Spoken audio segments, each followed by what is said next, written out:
ਸ਼੍ਰੀ ਅਰਜਨ ਸਰੋਤਾ ਅਰਜ ਸਿਰਜਣ ਆਰਜ ਤਾਹੇ। ਲਰਜਿਤ ਜਮ ਜਿਨ ਨਾਮ ਤੇ ਬੰਦੋ ਤਿਨ ਜੁਗ ਪਾਏ। ਸ਼੍ਰੀ ਗੁਰੂ ਹਰਗੋਬਿੰਦ ਵਾਰਸ ਨਦ ਬਦ ਧਰ ਧਿਆਨ। ਬੰਦ ਦਉ ਕਰ ਬੰਦਨਾ ਸੁੰਦਰ ਤੁਤ ਮਦਿਨਾ। ਸ਼੍ਰੀ ਸਤਿਗੁਰ ਹਰਿ ਰਾਏ ਕੈ ਨਾਇ ਧਿਆਇ ਅਗ ਜਾਏ। ਕਰ ਪਦ ਪਰ ਪ੍ਰਣਾਮ ਕੋ ਯਤੇ ਨਿਦ ਸਿਧਿਆਏ। ਦਰਸ਼ਨ ਸ਼੍ਰੀ ਹਰਿ ਕ੍ਰਿਸ਼ਨ ਕੋ ਨਿਪੁੰਨ ਹਰਣ ਜੁਰ ਤੀਨ। ਚਰਨ ਮਨੋਹਰ ਵੰਦਨਾ ਜਿਨ ਸਿੱਖਨ ਸੁਖ ਕੀਨਾ। ਤੇਗ ਬਹਾਦਰ ਧਰਮ ਤੁਜ ਹਰਤਾ ਤੁਰਕਨ ਮੂਲ। ਚਰਨ ਸ਼ਰਨ ਤਾਰਨ ਤਰਣ ਨਮੋ ਹੋਏ ਅਨਕੂਲ। ਸ਼੍ਰੀ ਗੁਰੂ ਗੋਬਿੰਦ ਸਿੰਘ ਜੀ ਕਲਗੀ ਧਰ ਅਵਤਾਰ। ਖੰਡੇ ਖੰਡ ਪਖੰਡ ਜਿਉ ਤਿਉ ਮਮ ਵਿਗਨ ਨਿਵਾਰ। ਸਰਬ ਪੰਥ ਗੁਰੂ ਗ੍ਰੰਥ ਕਾ ਨਮਸਕਾਰ ਬਹੁਬਾਰ। ਸਰਬ ਪੰਥ ਗੁਰੂ ਗ੍ਰੰਥ ਕੋ ਨਮਸਕਾਰ ਬਹੁਬਾਰ। ਸਤਨਾਮ ਸ਼੍ਰੀ ਵਾਹਿਗੁਰੂ ਜੀ। ਦੋਹਰਾ ਸ਼੍ਰੀ ਗੁਰ ਪਤਾ ਦਿਖਾਏ ਕਰ। ਸਭ ਕੋ ਦਇਓ ਸੁਨਾਏ। ਇਕ ਜੋਜਨ ਲਗ ਭੂਮ ਕਾ ਤਪਹਿ ਤਪੀ ਸਮੁਦਾਏ। ਵਾਹਿਗੁਰੂ ਜੀ ਕਾ ਖਾਲਸਾ ਵਾਹਿਗੁਰੂ ਜੀ ਕੀ ਫਤਿਹ। ਧੰਨ ਧੰਨ ਸਾਹਿਬ ਮਹਾਰਾਜ ਸ਼੍ਰੀ ਗੁਰੂ ਗ੍ਰੰਥ ਸਾਹਿਬ ਜੀ ਸਾਹਿਬਾਂ ਦੀ ਪਾਵਨ ਪਵਿੱਤਰ ਹਜ਼ੂਰੀ ਅੰਦਰ ਸਾਜ ਰਹੀ ਗੁਰੂ ਦੇ ਪਿਆਰ ਵਾਲੀ ਗੁਰੂ ਦੀ ਸਾਜੀ ਨਵਾਜੀ ਗੁਰੂ ਖਾਲਸਾ ਸਾਧ ਸੰਗਤ ਜੀ। ਗੁਰੂ ਮਹਾਰਾਜ ਜੀ ਦੀ ਬੜੀ ਮਿਹਰ ਕਿਰਪਾ ਰਹਿਮਤ ਹੋਈ ਹੈ ਜੋ ਕਿ ਸੰਧਿਆ ਵੇਲੇ ਸਤਿਗੁਰੂ ਜੀ ਦੇ ਦਰਬਾਰ ਦੇ ਵਿੱਚ ਹਾਜ਼ਰੀ ਭਰਨ ਦਾ ਸਮਾਂ ਮਿਲਿਆ ਹੈ। ਸੋ ਦਾ ਰਹਿਰਾਸ ਸਾਹਿਬ ਜੀ ਦੇ ਪਾਠ ਉਪਰੰਤ ਗੁਰਮੁਖਾਂ ਪਾਸੋਂ ਗੁਰੂ ਕੀ ਬਾਣੀ ਦਾ ਰਸ ਭਿੰਦੜਾ ਕੀਰਤਨ ਸਰਵਣ ਕੀਤਾ ਜੀ। ਤੇ ਚੱਲ ਰਹੀ ਲੜੀਵਾਰ ਕਥਾ ਗੁਰਪ੍ਰਤਾਪ ਸੂਰਜ ਪ੍ਰਕਾਸ਼ ਜੀ ਦੀ, ਜਿਸ ਦੁਆਰਾ ਦਸ਼ਮੇਸ਼ ਪਿਤਾ ਸਾਹਿਬ ਸ਼੍ਰੀ ਗੁਰੂ ਗੋਬਿੰਦ ਸਿੰਘ ਮਹਾਰਾਜ ਪਾਤਸ਼ਾਹ ਜੀ ਦੀ ਜੀਵਨ ਕਥਾ ਆਪਾਂ ਸਰਵਣ ਕਰ ਰਹੇ ਹਾਂ। ਮਹਾਰਾਜ ਜੀ ਨੰਦੇੜ ਦੀ ਧਰਤੀ ਤੇ ਹਨ ਸੱਚੇ ਪਾਤਸ਼ਾਹ ਤੇ ਸਤਿਗੁਰਾਂ ਨੇ ਸੋ ਨੰਦੇੜ ਦੇ ਵਿੱਚ ਇੱਕ ਜਗ੍ਹਾ ਦੀ ਨਿਸ਼ਾਨੀ ਲਾਈ। ਕਹਿੰਦੇ ਸਾਡੀ ਜਗ੍ਹਾ ਹੈ। ਕਹਿੰਦੇ ਉੱਥੇ ਮਸਜਿਦ ਸੀ, ਮਸੀਤ ਸੀ, ਇੱਕ ਮੁਗਲ ਦੀ ਉਹ ਜਗ੍ਹਾ ਸੀਗੀ ਤੇ ਮਸੀਤ ਵੀ ਬਣਾਈ ਹੋਈ ਸੀ ਉੱਥੇ। ਤੇ ਉਹ ਕਹਿੰਦਾ ਸਾਡੀ ਪੁਸ਼ਤਾਨੀ ਜਗ੍ਹਾ ਆ ਤੇ ਮਹਾਰਾਜ ਕਹਿੰਦੇ ਇਹਦੀਆਂ ਨਿਸ਼ਾਨੀਆਂ ਅਸੀਂ ਕੱਢ ਦਿੰਦੇ। ਬਹਾਦਰ ਸ਼ਾਹ ਕਹਿੰਦਾ ਕੋਈ ਨਿਸ਼ਾਨੀ ਇੱਕ ਵੀ ਮਿਲ ਜਾਵੇ। ਮਹਾਰਾਜ ਕਹਿੰਦੇ ਵੀ ਚੰਗਾ ਪਤਵੰਤੇ ਸੱਜਣ ਲਿਆਓ, ਕਾਜੀ ਮੁੱਲਾ ਲਿਆਓ। ਸਾਰਿਆਂ ਦੀ ਹਾਜ਼ਰੀ ਵਿੱਚ ਨੂੰ ਪੱਟਿਆ, ਨਿਸ਼ਾਨੀਆਂ ਨਿਕਲੀਆਂ ਤੇ ਇੱਕ ਮਹਾਰਾਜ ਸੱਚੇ ਪਾਤਸ਼ਾਹ ਜੀ ਦਾ ਧੂਣਾ, ਆਸਣ, ਕਮੰਡਲ ਤੇ ਮਾਲਾ, ਸੋ ਇਹ ਨਿਸ਼ਾਨੀਆਂ ਨਿਕਲ ਆਈਆਂ। ਤੇ ਮਹਾਰਾਜ ਕਹਿੰਦੇ ਲੱਖਾਂ ਵਰ੍ਹੇ ਪਹਿਲਾਂ ਅਸੀਂ ਇੱਥੇ ਬਹੁਤ ਭਾਰੀ ਕਠਿਨ ਤਪ ਕੀਤਾ ਸੀ। ਜਦੋਂ ਰਾਖਸ਼ਾਂ ਦੇ ਨਾਲ ਯੁੱਧ ਕੀਤਾ ਸੀ, ਅਸਕੇਤ ਦੇ ਰੂਪ ਦੇ ਵਿੱਚ ਰਾਖਸ਼ਾਂ ਦਾ ਖਾਤਮਾ ਕੀਤਾ ਸੀ। ਪੁੰਨ ਰਾਸ਼ਸ ਕਾ ਕਾਟਾ ਸੀ ਸ਼੍ਰੀ ਅਸਕੇਤ ਜਗਤ ਕੇ ਈਸ਼ਵਰ। ਪਾਪਨ ਦ੍ਰਿਸ਼ ਗਗਨ ਤੇ ਭਈ ਸਾਵਿਨ ਆਨ ਬਧਾਈ ਦਈ। ਧਨ ਧਨ ਲੋਗਨ ਕੇ ਰਾਜਾ ਦੁਸ਼ਟਨ ਦਾ ਗਰੀਬ ਨਿਵਾਜਾ। ਤੇ ਉਦੋਂ ਫਿਰ ਇੱਥੇ ਰਾਖਸ਼ਾਂ ਦਾ ਖਾਤਮਾ ਹੋਇਆ। ਉਸ ਤੋਂ ਬਾਅਦ ਅਸੀਂ ਜਪ ਤਪ ਆਰੰਭ ਕੀਤਾ ਤੇ ਇੱਥੇ ਸੋ ਕਾਫੀ ਸਮਾਂ ਇੱਥੇ ਜਪ ਤਪ ਕੀਤਾ। ਉਸ ਤੋਂ ਬਾਅਦ ਫਿਰ ਦੁਸ਼ਟ ਦਮਨ ਦੇ ਰੂਪ ਦੇ ਵਿੱਚ ਹੀ ਹੇਮਕੁੰਟ ਸਾਹਿਬ ਦੇ ਉੱਤੇ ਮਹਾਰਾਜ ਸੱਚੇ ਪਾਤਸ਼ਾਹ ਜੀ ਨੇ ਤਪ ਕੀਤਾ। ਸੋ ਇਹ ਨਿਸ਼ਾਨੀਆਂ ਦਿਖਾ ਦਿੱਤੀਆਂ ਨੇ ਤੇ ਹੁਣ ਕਿਸ ਤਰੀਕੇ ਦੇ ਨਾਲ ਇਹ ਜਗ੍ਹਾ ਜਿਹੜੀ ਸਾਰੀ ਮਹਾਰਾਜ ਜੀ ਲੈ ਰਹੇ ਨੇ ਤੇ ਆਪਣੀ ਮਾਲਕੀ ਦੱਸੀ। ਪਹਿਲੋਂ ਕਹਿੰਦੇ ਤੂੰ ਤਾਂ ਪਿਓ ਦਾਦੇ ਦੀ ਗੱਲ ਕਰਦਾ, ਸਾਡੇ ਤਾਂ ਲੱਖਾਂ ਵਰ੍ਹੇ ਪੁਰਾਣਾ ਇਸ ਧਰਤੀ ਦੇ ਨਾਲ ਨਾਤਾ ਹੈ, ਸੰਬੰਧ ਹੈ। ਇਸ ਕਰਕੇ ਜਗ੍ਹਾ ਸਾਡੀ ਤੇ ਸਾਡੀ ਹੀ ਰਹੇਗੀ। ਤੇ ਕਿਸ ਤਰੀਕੇ ਦੇ ਨਾਲ ਮਹਾਰਾਜ ਫੇਰ ਜਗ੍ਹਾ ਸੋ ਮੁੜ ਕੇ ਆਪਣੇ ਕੋਲ ਲੈ ਕੇ ਆਉਂਦੇ ਨੇ। ਆਓ ਗੁਰੂ ਚਰਨਾਂ ਵਿੱਚ ਬੈਠ ਕੇ ਕਥਾ ਸਰਵਣ ਕਰੀਏ ਜੀ। ਦੋਹਰਾ ਸ਼੍ਰੀ ਗੁਰ ਪਤਾ ਦਿਖਾਏ ਕਰ। ਮਹਾਰਾਜ ਨੇ ਪਤਾ ਦਿਖਾ ਦਿੱਤਾ, ਭਾਵ ਨਿਸ਼ਾਨੀਆਂ ਕੱਢ ਦਿੱਤੀਆਂ। ਉੱਥੇ ਕਮੰਡਲ ਸੀ, ਆਸਣ ਸੀ, ਮਾਲਾ ਸੀ, ਧੂਣਾ ਸੀ। ਸਭ ਕੋ ਦਇਓ ਸੁਨਾਏ। ਤੇ ਸਾਰਿਆਂ ਨੂੰ ਸੁਣਾ ਕੇ ਮਹਾਰਾਜ ਨੇ ਫਿਰ ਕਹਿ ਦਿੱਤਾ ਪਤਾ ਦਿਖਾ ਕੇ, ਇਕ ਜੋਜਨ ਲਗ ਭੂਮ ਕਾ। ਕਹਿੰਦੇ ਇਹੋ ਹੀ ਨਹੀਂ, ਸਾਡੀ ਜਿਹੜੀ ਭੂਮੀ ਹੈ ਇੱਥੋਂ 1 ਯੋਜਨ ਦੇ ਵਿੱਚ 1 ਯੋਜਨ ਸਾਡੀ ਤਪੋ ਭੂਮੀ ਹੈ। ਤਪਹਿ ਤਪੀ ਸਮੁਦਾਇ। ਤੇ ਅਸੀਂ ਇੱਥੇ ਬੜਾ ਭਾਰੀ ਤਪ ਕੀਤਾ ਸੀ ਲੱਖਾਂ ਵਰੇ ਪਹਿਲਾਂ। ਚੌਪਈ ਸਿੱਖ ਹਮਰੇ ਕੀਰਨ ਇਸ ਥਾਨ। ਸੋ ਅਸੀਂ ਕਹਿੰਦੇ ਸਾਹਿਬ ਸੱਚੇ ਪਾਤਸ਼ਾਹ ਕਹਿੰਦੇ ਇਸ ਸਥਾਨ ਨੂੰ ਮਾਰਕੀਟ ਮਹਾਰਾਜ ਨੂੰ ਕਰ ਦਿੱਤਾ, ਸੱਚੇ ਪਰ ਨਿਸ਼ਾਨੀਆਂ ਦੱਸ ਦਿੱਤੀਆਂ। ਕਹਿੰਦੇ ਇਹ ਸਥਾਨ ਸਾਡਾ ਸੀ, ਪ੍ਰਗਟ ਕੀਤਾ ਸਾਡਾ ਹੀ ਹੈ। ਇਸ ਥਲ ਆਸ਼ਰਮ ਹੋਤੋ ਮਹਾਨ। ਇੱਥੇ ਸਾਡਾ ਬਹੁਤ ਵੱਡਾ ਆਸ਼ਰਮ ਸੀ, ਇੱਥੇ ਬਹੁਤ ਵੱਡਾ ਸਾਡਾ ਡੇਰਾ ਸੀ। ਜਹਾਂ ਖਨਿਓ ਗਨ ਭਸਮ ਨਿਹਾਰੀ। ਜਿੱਥੇ ਤੁਸਾਂ ਨੇ ਮਿੱਟੀ ਨੂੰ ਪੁੱਟ ਕੇ ਸੋ ਧੂਣਾ ਵੇਖਿਆ ਹੈ ਤੇ ਆਸਣ ਵੇਖਿਆ, ਕਮੰਡਲ ਦੇਖਿਆ, ਮਾਲਾ ਵੇਖੀ। ਹਮ ਬੈਠੇ ਆਸਣ ਥਿਰਕਾਰੀ। ਅਸੀਂ ਇੱਥੇ ਆਪਣੇ ਸਾਰੇ ਸੰਕਲਪ ਵਿਕਲਪ ਸੰਕੋਚ ਕੇ ਇਸ ਸਥਾਨ ਤੇ ਸਥਿਰ ਹੋ ਕੇ ਬੈਠੇ ਜਪ ਤਪ ਕੀਤਾ ਕਰਦੇ ਸੀ। ਸਭ ਕੋ ਪਤਾ ਦਿਖਾਵਨ ਠਾਨਾ। ਤੇ ਸਾਰਿਆਂ ਨੂੰ ਨਿਸ਼ਾਨੀਆਂ ਸਾਹਿਬ ਸੱਚੇ ਪਾਤਸ਼ਾਹ ਜੀ ਨੇ ਦਿਖਾ ਦਿੱਤੀਆਂ, ਜਿੰਨੇ ਵੀ ਉਸ ਵਕਤ ਹਾਜ਼ਰ ਹੋਏ ਸਨ, ਕਾਜੀ ਮੁੱਲਾ ਉਮਰਾਓ ਆਦਿਕ। ਅਬ ਤੋ ਹਮਰੋ ਪਇਓ ਸਥਾਨਾ। ਪਾਤਸ਼ਾਹ ਨੇ ਵੀ ਸਾਰਿਆਂ ਦੇ ਮੂੰਹੋਂ ਇਹ ਗੱਲ ਮਨਵਾਈ, ਕਹਿੰਦੇ ਦੱਸੋ ਵੀ ਹੁਣ ਅਸੀਂ ਨਿਸ਼ਾਨੀਆਂ, ਤੁਸੀਂ ਇੱਕ ਕਹਿੰਦੇ ਸੀ, ਅਸੀਂ ਤਾਂ ਦੇਖੋ ਕਿੰਨੀਆਂ ਨਿਸ਼ਾਨੀਆਂ ਦਿਖਾ ਦਿੱਤੀਆਂ, ਹੁਣ ਤਾਂ ਇਹ ਸਾਡਾ ਅਸਥਾਨ ਹੋਇਆ ਨਾ। ਕਹਿੰਦੇ ਹਾਂਜੀ ਮਹਾਰਾਜ ਤੁਹਾਡਾ ਹੀ ਅਸਥਾਨ ਹੈ। ਤਉ ਮੋਲ ਇਸ ਦੇਤ ਮੁਗਲ ਕੋ। ਪਰ ਪਾਤਸ਼ਾਹ ਕਹਿੰਦੇ ਫੇਰ ਵੀ ਅਸੀਂ ਇੱਦਾਂ ਨਹੀਂ ਕਬਜ਼ਾ ਕਰਾਂਗੇ। ਕਹਿੰਦੇ ਅਸੀਂ ਇਸ ਸਥਾਨ ਦੀ ਕੀਮਤ, ਇਹ ਮੁਗਲ ਜਿਹੜਾ ਮਾਲਕੀਅਤ ਜਤਾ ਰਿਹਾ, ਇਸ ਨੂੰ ਕਹਿੰਦੇ ਕੀਮਤ ਦਵਾਂਗੇ। ਲੈ ਕਰ ਦਾਵਾ ਹਰ ਹੈ ਸਥਲ ਕੋ। ਤੇ ਇਸ ਸਥਾਨ ਨੂੰ ਲੈ ਕੇ ਇਸ ਦੇ ਦਾਅਵੇ ਨੂੰ ਪੂਰੀ ਤਰ੍ਹਾਂ ਖਤਮ ਕਰਾਂਗੇ। ਜਦੋਂ ਇਹਦੇ ਕੋਲੋਂ ਲਿਖਵਾ ਲਵਾਂਗੇ, ਇਸ ਨੂੰ ਇਸ ਦੀ ਕੀਮਤ ਦੇ ਦਿੱਤੀ ਜਾਵੇਗੀ। ਕਰੀ ਬਿਸ਼ਾਵਨ ਗਨ ਦੀਨਾਰ। ਉੱਥੇ ਮਹਾਰਾਜ ਸੱਚੇ ਪਾਤਸ਼ਾਹ ਜੀ ਨੇ ਜਿਹਦੀ ਸਭਾ ਲੱਗੀ ਹੋਈ ਸੀ ਨਾ, ਮਹਾਰਾਜ ਨੇ ਮੋਹਰਾਂ ਸੋਨੇ ਦੀਆਂ ਵਿਛਵਾਤੀਆਂ। ਜਹ ਲਗ ਹੈ ਅਵਲੋਂ ਦਰਬਾਰ। ਸੋ ਜਿੱਥੇ ਜਗ੍ਹਾ ਤੇ ਨੰਦੇੜ ਸਾਹਿਬ ਦੇ ਵਿੱਚ ਦਰਬਾਰ ਹੈ ਨਾ, ਅੰਦਰ ਇੰਨੀ ਜਗ੍ਹਾ ਤੇ ਮਹਾਰਾਜ ਨੇ ਮੋਹਰਾਂ ਵਿਛਵਾ ਦਿੱਤੀਆਂ ਸਨ। ਜਾਂ ਉਸ ਵੇਲੇ ਜਿਹੜਾ ਮਹਾਰਾਜ ਦਾ ਦਰਬਾਰ ਲੱਗਾ ਹੋਇਆ ਸੀ ਤੇ ਆਲੇ ਦੁਆਲੇ ਇਹ ਪਤਵੰਤੇ ਸੱਜਣ ਬੈਠੇ ਹੋਏ ਸਨ, ਉਹ ਸਭਾ ਉਹ ਸਥਾਨ, ਉੱਥੇ ਸਾਰੀਆਂ ਮੋਹਰਾਂ ਵਿਛਵਾ ਦਿੱਤੀਆਂ। ਮੁਗਲ ਹਰਖ ਕਰ ਮੋਹਰ ਸੋਲੀਨੀ। ਤੇ ਮਹਾਰਾਜ ਨੇ ਫਿਰ ਉਹਨੂੰ ਕਿਹਾ ਮੁਗਲ ਨੂੰ ਲੈ ਬਈ, ਬਿਨਾ ਮੁੱਲ ਪਵਾਇਆ, ਬਿਨਾ ਨਾਪੇ, ਬਿਨਾ ਤੋਲੇ, ਇਹ ਤੂੰ ਆਪਣੀ ਇਸ ਜਗ੍ਹਾ ਦੀ ਕੀਮਤ ਚੱਕ। ਔਰ ਕਈ ਗੁਣਾ ਵੱਧ ਸੀ ਉਸ ਵਕਤ ਕੀਮਤ। ਤੇ ਜੋ ਉੱਥੇ ਧਰਤੀ ਦੀ ਕੀਮਤ ਚੱਲਦੀ ਸੀ, ਉਹ ਖੁਸ਼ ਹੋ ਗਿਆ ਮੁਗਲ, ਤੇ ਉਸ ਨੇ ਫਟਾਫਟ ਮੋਹਰਾਂ ਇਕੱਠੀਆਂ ਕੀਤੀਆਂ। ਬਾਕ ਨ ਫੁਰਿਓ ਮੌਨ ਮੁਖ ਕੀਨੀ। ਬਸ ਇਹ ਮਾਇਆ ਨੇ ਇਸ ਮੁਗਲ ਨੂੰ, ਜਿਹੜਾ ਕਹਿੰਦਾ ਸੀ ਮੈਂ ਦਾਵਾ ਕਰਦਾ ਮੇਰੇ ਪੁੱਤਰ ਪੋਤਰੇ ਖੋਲਣਗੇ ਜ਼ਮੀਨ, ਝਗੜਾ ਕਰਦਾ ਸੀ, ਤੇ ਇਸ ਮਾਇਆ ਦੇ ਨਾਲ ਮੌਨ ਹੀ ਬਣ ਗਿਆ। ਇੱਕ ਵੀ ਲਫ਼ਜ਼ ਇਸ ਦੀ ਜ਼ੁਬਾਨ ਦੇ ਵਿੱਚ ਨਹੀਂ ਆਇਆ ਜੀ।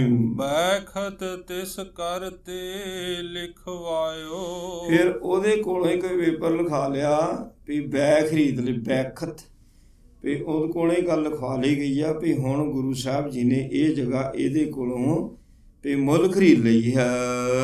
ਰਾਜੀ ਨਾਮਾ ਸਕਲ ਸੁਨਾਇਓ। ਤੇ ਰਾਜੀਨਾਮਾ ਵੀ ਲਿਖ ਲਿਆ ਗਿਆ ਵੀ ਹਾਂ ਵੀ ਮੈਂ ਆਪਣੇ ਪੂਰੇ ਹੋਸ਼ੋ ਹਵਾਸ ਦੇ ਨਾਲ ਇਹ ਗੁਰੂ ਸਾਹਿਬ ਜੀ ਨੂੰ ਜਗ੍ਹਾ ਜਿਹੜੀ ਹੈ ਮੁੱਲ ਦੇ ਦਿੱਤੀ ਹੈ। ਸਭ ਕੀ ਉਪਰ ਪਰੀ ਉਗਾਹੀ। ਤੇ ਜਿਤਨੇ ਵੀ ਉਸ ਵਕਤ ਉੱਥੇ ਪਤਵੰਤੇ ਸੱਜਣ ਸਨ, ਕਾਜੀ ਮੁੱਲਾ ਮਰਾਓ ਆਦਿਕ ਤੇ ਉਹ ਨਗਰ ਵਾਲੇ ਜਿਹੜੇ ਮੁਖੀ ਸਨ, ਸਾਰਿਆਂ ਦੀ ਉਗਾਹੀ ਇਸ ਪੇਪਰ ਦੇ ਇਸ ਕਾਗਜ਼ ਦੇ ਉੱਤੇ ਪਵਾ ਲਈ ਗਈ ਹੈ।